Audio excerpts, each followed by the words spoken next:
hari ini menyampaikan beberapa bukti kebenaran Al-Quran.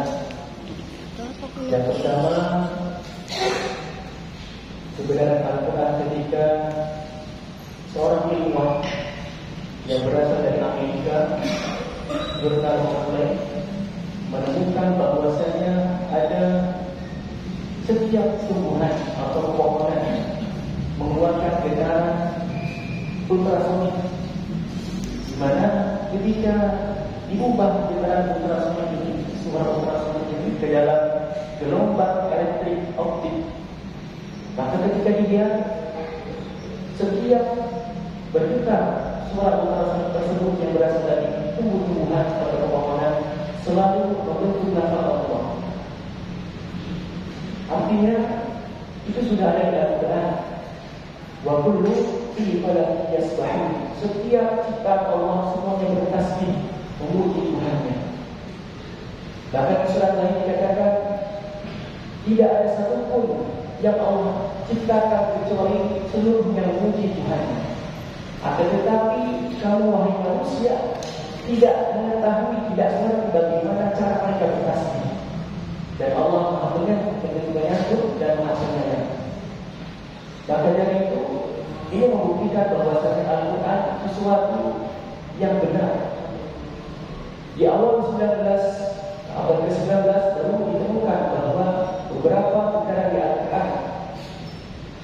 Tetapi Nabi Muhammad SAW sudah berbicara 1400 tahun yang lalu.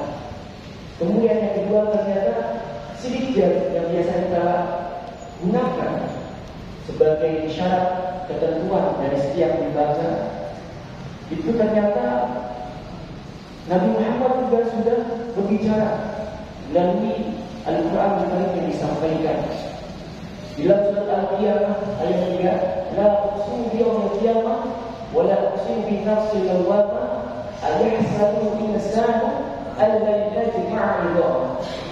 Kata Allah dalam surat Al-Qiyamah ayat 3, apakah manusia mengira bahwasanya mereka tidak dikumpulkan tulang belulang idhaman? Idhaman itu artinya tulang belulang dari jari mana? Kemudian yang ketiga, kebenaran Al-Quran ketika jadi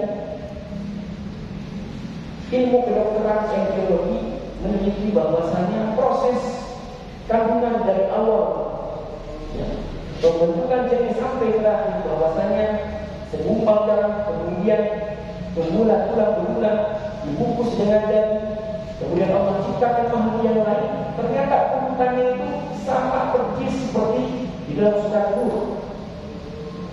Sedangkan ilmu pengetahuan baru membenarkan awal abad ke-19. Nabi Muhammad sudah berbicara 14 abad yang lalu.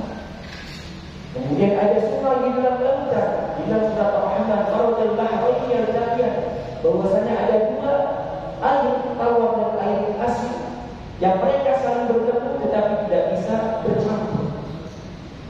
Ilmuwan yang berasal dari Meksiko menemukan seorang diver ketika meneliti mengatakan ada sungai di lautan. Logikanya Nabi Muhammad kok bisa pintar kalau bukan karena wahyu Allah Subhanahu wa Ta'ala. Nabi Muhammad buta, tidak bisa baca tulis dan tidak memiliki guru. Siapa gurunya Nabi Muhammad?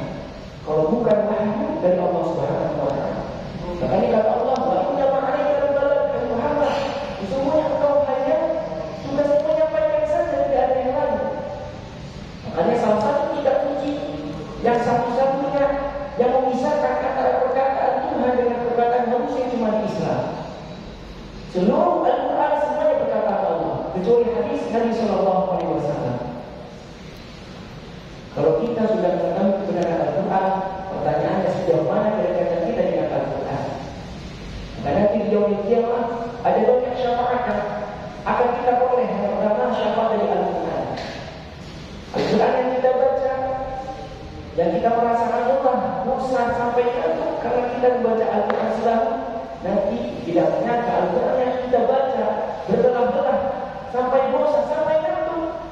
Kita kaget Al-Quran akan menjadi seorang makhluk dan akan menolong kita. Kemudian syafaat kedua yang diperoleh dari teman yang soleh. Jadi bapak-bapak, jika ingin mendapatkan syafaat, carilah teman yang soleh, yang setiap ketemu kita selalu dinasihati. Dari sekian banyak teman yang kita miliki, mana teman yang sekiranya bisa menyelamatkan kita di dunia kiamat. Kemudian yang ketiga, syafaat dari anak-anak yang soleh.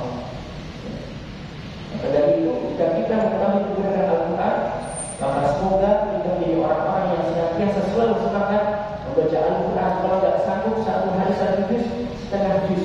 Kalau tidak sanggup setengah juz, baca 5 halaman. Kalau tidak bisa sanggup baca 5 halaman Al-Quran, baca 1